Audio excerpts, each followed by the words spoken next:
As lockdown eases, we should focus on supporting the livelihoods of business owners and their employees up and down the country, all of whom are opening their doors for the first time in more than 3 months.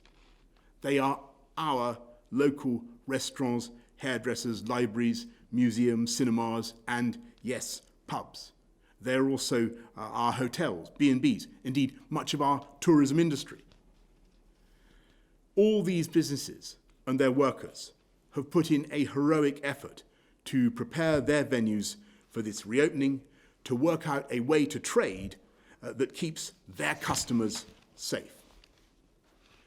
But the success of these businesses, the livelihoods of those who rely on them, and ultimately the economic health of the whole country is dependent on every single one of us acting responsibly. Balance. It is incredibly important to get the balance right, and our priority is health. Our priority is the health of the British public and of our country.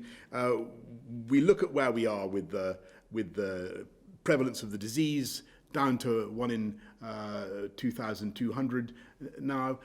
We look at the efforts that the public have made. We think that this is the moment, cautiously, to reopen the hospitality sector in the way that we're doing. But our advice to everybody is to respect the guidance, 2 meters or 1 meter plus mitigations, wash your hands, use face coverings when you're in a confined place amongst people that you don't normally meet.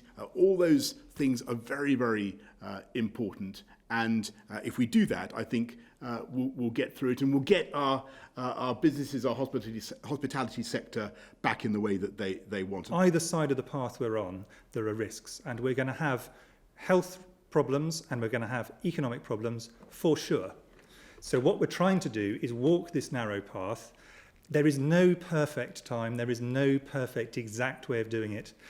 What this is an attempt to balance as best we can the multiple risks in a way that makes it possible for society to be as close as possible to normal whilst living alongside this virus, which we will have to continue to do.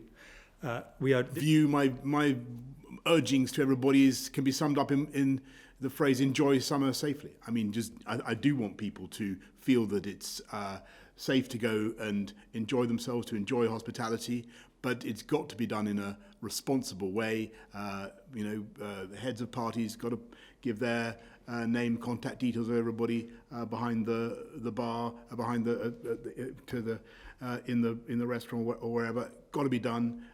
Got to observe social distancing, wash hands, and this will be a success. If not, as Chris says, the risks are there and they're obvious. And I'm afraid that the risks are absolutely manifest in other countries that we know and love well, where there are difficulties, and we've got to look at that and think we don't want to go down that route. There are ways of avoiding it. We can do it if we do it together. So enjoy summer safely.